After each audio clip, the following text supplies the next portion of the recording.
Welcome back to Coin Nexa Vault. Before we get into today's coins, I need you to understand something.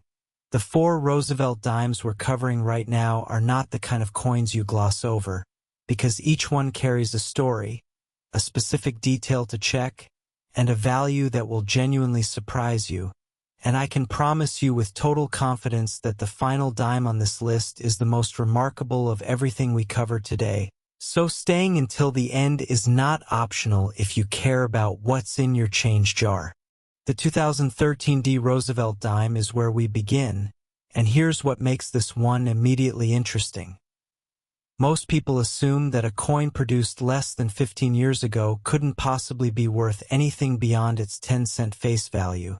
And that assumption is exactly why the people who find these are the ones cashing in while everyone else is spending them at the gas station. Because the 2013 dime struck at the Denver Mint carries a specific striking characteristic that separates the ordinary examples from the ones collectors are actively hunting, and it comes down to the die quality used during that particular production run, where a small population of coins was struck with dies that had developed fine, hairline-level cracking near the base of the torch on the reverse. The torch that sits at the center of the coin's reverse design, directly beneath the flame where the base meets the horizontal lines. And if you pull out a 2013 dime right now and look at that exact spot with even a basic 10 times loop, you are looking for a faint but continuous crack line running laterally across the torch base, sometimes extending slightly left toward the olive branch. And this is the feature that separates a face value coin from something a collector would pay real money to own. A certified MS-67 example of the 2013 D with a confirmed die crack at that location has changed hands for prices well into the hundreds of dollars. And at the MS-68 level, which is an extraordinarily clean coin with virtually no contact marks under magnification, verified sales have pushed into the low thousands. And as always, condition is everything here, so if you find a candidate, the path forward is third-party certification through PCGS or NGC before you assume any value, because the grade is what the market pays for, not just the feature. The Denver Mint in 2013 was operating at massive production volume to meet everyday circulation demand, which is precisely why quality control on individual die sets became harder to maintain. And it's in those high-volume runs that the most interesting anomalies slip through. Now, if a die crack on a 2013 D gets your attention, what's coming next is going to hold it even harder, because the 1997 D Roosevelt Dime brings a different kind of rarity entirely, and the dollar figures attached to it are in a completely different league. Next, 1997 D Roosevelt Dime.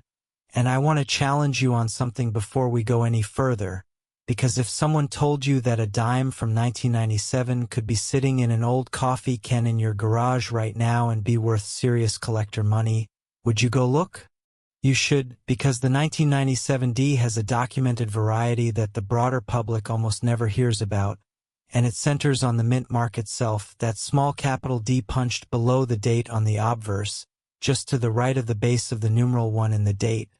And what you are specifically looking for is a D mint mark that shows a doubling effect, where the interior of the D appears to have a second, slightly offset impression creating a thickened or shadow-like inner edge on the right side of the letter, and this is not the kind of thing you can see by glancing at the coin. You need to examine that mint mark directly under magnification with the coin held at an angle to the light so the surface texture is visible. And if you see that characteristic thickening or ghost impression on the right interior wall of the D, you have identified what collectors classify as a repunched mint mark variety, which on the 1997 D has generated genuine market interest. Certified examples in MS-66 have sold in the mid-hundreds, and the finest graded specimens, those hitting MS-67 or above with a sharp, fully defined repunched mint mark, have reached into the several thousands at specialized numismatic auctions, with condition and the clarity of the variety being the two factors that move the needle most dramatically and certification from a recognized third-party grader is essential before drawing any conclusions about value. In 1997, the Denver Mint was still hand-punching mint marks onto working dies in some production contexts, a practice that was being phased out during this era, which is exactly the kind of transitional production environment where repunching and misalignment errors are most likely to occur and least likely to be caught before coins reach circulation. What we've covered so far is genuinely compelling, but I want to be straight with you. The 1972D Roosevelt dime coming up next operates on a level that makes everything before it look like an opening act, so stay right where you are. Next, 1972D Roosevelt dime, and here is a direct statement that I want you to hold on to. This coin is one of the most underappreciated Roosevelt dime varieties in the entire series, and the reason most people miss it is that it requires knowing exactly where to look before you even pick it up, so let me give you that knowledge right now. The 1972D carries a well-documented doubled die obverse variety where the doubling is most dramatically visible on the word liberty on the obverse, specifically on the letters L, I, and B, and what you are looking for is not a smear or a blur, but a distinct, mechanical-looking second impression of those letters that is clearly offset to the south and slightly to the east of the primary impression, creating what looks almost like a bold shadow underneath the letters, and this is visible with a standard jeweler's loupe at 10 times magnification when you hold the coin under a direct light source and tilt it to about a 30-degree angle, because that angle catches the step between the two impressions and makes the doubling pop visually in a way that's unmistakable once you know what you're seeing. The market for this variety is real and documented. Certified MS65 examples have sold in the high hundreds. MS66 specimens have crossed into the low to mid-thousands at auction, and the finest certified examples at MS67 have generated prices that reflect just how few of them exist in that condition, with PCGS and NGC population reports confirming that the top-tier examples are genuinely scarce even among specialist collectors who have been searching for years. The year 1972 sits in a particularly interesting chapter of American minting history. The mint was producing Roosevelt dimes in enormous quantities while simultaneously dealing with the aftermath of the Coinage Act of 1965, which had removed silver from dimes entirely, and the shift in production priorities and die preparation standards during this period created exactly the kind of environment where hub doubling could occur and go undetected through quality control. Everything we've built toward today has been leading to this final coin, and I am not going to undersell it. The 1966 Roosevelt dime is the one that belongs in a category of its own, and what I'm about to tell you explains exactly why.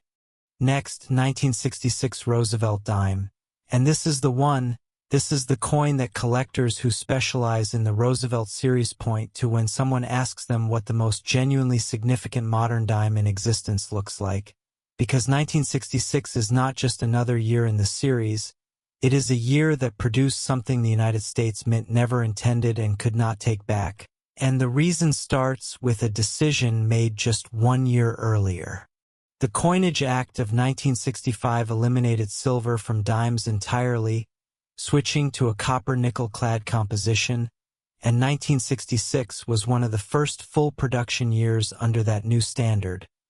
But a small population of 1,966 dimes was struck on silver planchet stock that had not been fully cleared from the production line during the transition, and the result was a coin that looks like a 1966 clad dime on the surface but is fundamentally, measurably different in its composition, and there is a simple way to begin checking for this at home right now. Weigh your 1966 dime on a precise digital scale because a standard clad dime weighs 2.27 grams, while a silver transitional error dime from 1966 weighs 2.50 grams, and that difference, small as it sounds, is the first and most accessible indicator that you might be holding something extraordinary, and if your scale gives you a reading at or near 2.50 grams, the next step is to look at the edge of the coin because a clad dime shows the characteristic copper-colored layer visible on the rim, while a silver transitional error shows a uniformly silver-colored edge with no copper stripe at all. Certified examples of the 1966 silver transitional error dime represent some of the most coveted pieces in the entire modern coinage series. At the MS-65 level, verified examples have sold for prices that put them firmly in the serious collector bracket, and at higher grades the values reflect the combination of extreme rarity, historical significance, and the extraordinary circumstance of their creation, with condition certification by PCGS or NGC, and confirmed composition testing all being essential before any valuation conversation begins. The year 1966 was a turning point in the physical history of American money, the end of silver in everyday circulation, and a coin that bridges that transition by existing as something the new system was specifically designed to eliminate carries a weight of historical meaning that goes far beyond its size. If you've got a coin like any of these sitting at home, drop a comment and let me know. And if you enjoyed this, hit subscribe so you never miss the next one.